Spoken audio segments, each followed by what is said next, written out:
Hi everyone, this is APO Sports, and today we're going to go over one of my favorite stats or advanced stats in basketball in both the NBA and WNBA, and that is win shares. So on Twitter, I'm always posting about win shares, and I really like that stat. It kind of gets after the winning contributions of each player on any given team, and I find that whoever tends to be at the top of the win shares column in the stats, they tend to be the best players, and they tell you really whether or not those players are winners or not, right? I mean, there are some exceptions, but for the most part, that's kind of how it goes. It's really the one stat that I go to all the time. I don't really look at points per game anymore. I don't really look at assists per game.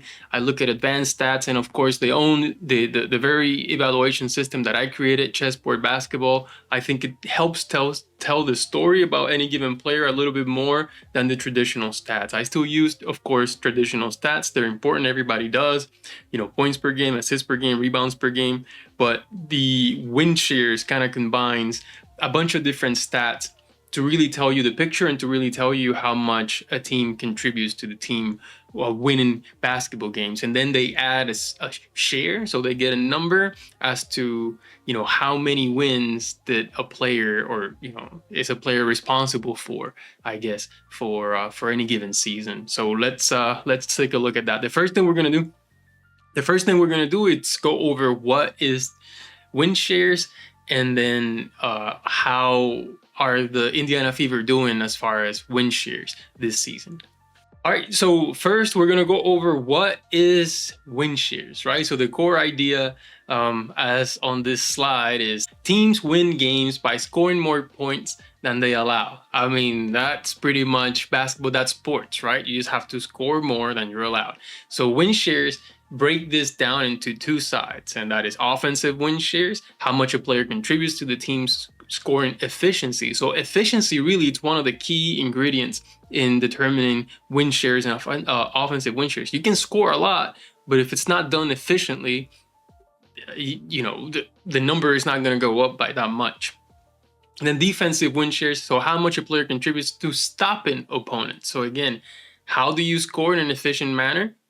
And can you stop opponents from scoring? And then you add those together and you get team or total win shares.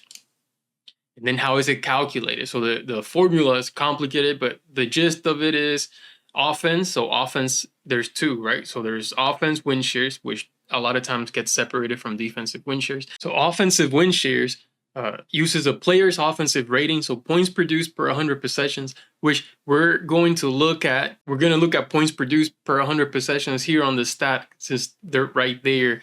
Aliyah Boston has been great this season with that. And then their usage and the team's overall efficiency. So the more efficiently you help your team score, the more offensive win shares you rack up. That's pretty much where the bulk of the win shares come from. And then defense, kind of same thing, uses defensive rating, points allowed per 100 possessions while you're on the floor, plus team defensive performance. Since individual defensive stats are limited, this part is more team-based, right? And then conversion to wins, the system takes the team's total performance, offensive and defensive, and scales it. And then so the whole entire team shares. So when we go and look at the team shares, the win shares for each player, it should total the amount of wins for that team for any particular season. So now we're going to look at the Fever, who have won 20 games. So the sum of the win shares for each player should total 20. And here we go. So these are the win shares for each player in the Indiana Fever. And as we can tell, I don't think it was any maybe a secret or a surprise that Aliyah Boston is number one.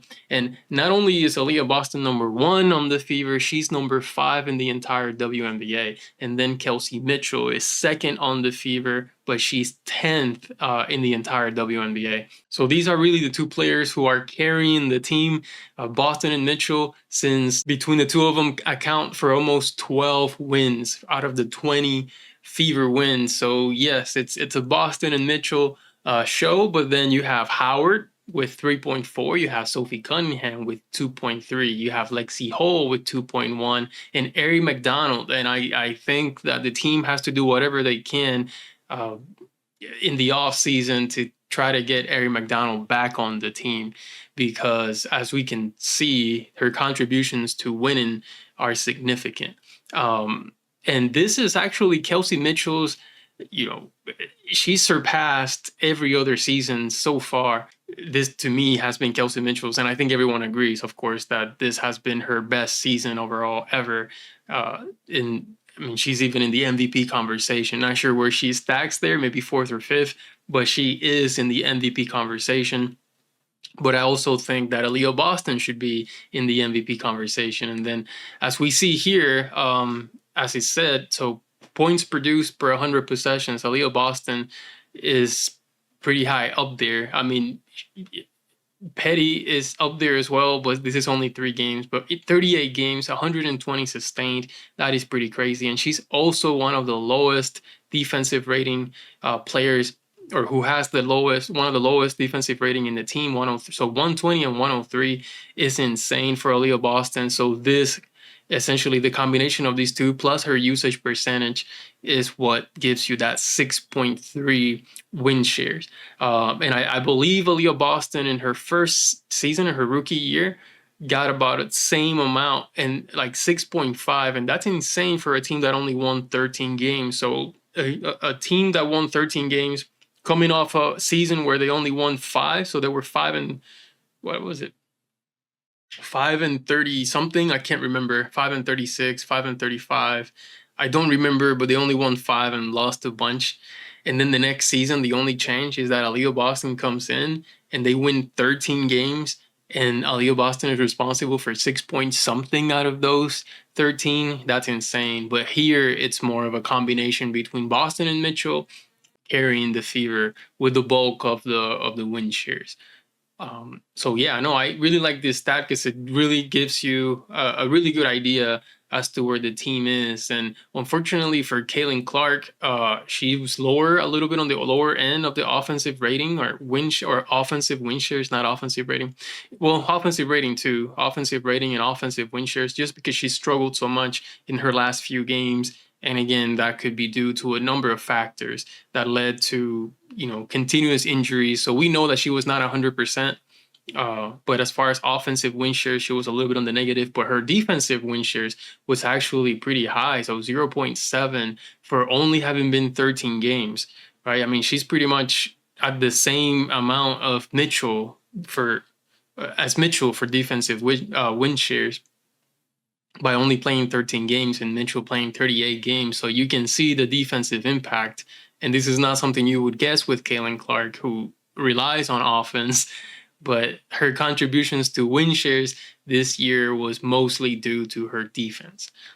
So figure that. But that's the video. I just wanted to highlight win shares and why I'm such a fan of that statistic, just essentially highlighting the players who contribute most to winning.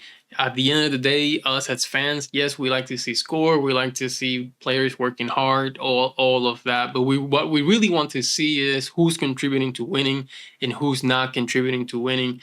This year, Colson and Dantas have struggled quite a bit, as we saw. I mean, I wasn't able to highlight on the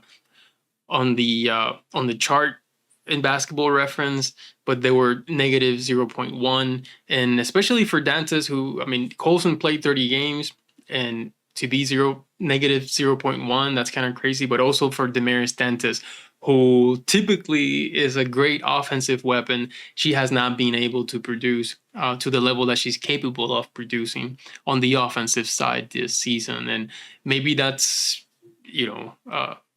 she hasn't been able to get a rhythm going. Her minutes are kind of unpredictable, whether she's going to come in or not, and which quarter she's going to come in. So it's just hard. She doesn't even know who she's going to be playing on the court. And this is not me making excuses for Dantas.